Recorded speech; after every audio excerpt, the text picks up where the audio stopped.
Ito ang actual head unit ng ating 200 kg cube ice maker machine.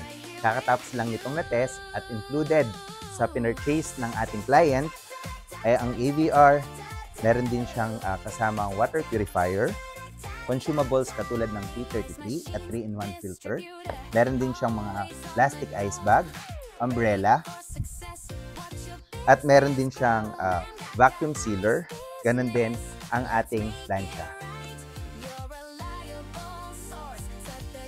Hello mga Kais Business, this is Robbie Joshua Sapnugalang from Innovation Machine Omex Technology.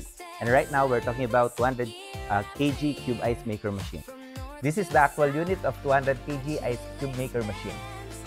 Shout out sa ating Kais Business na si Ma'am Lovely from Santa Rita, Pampanga.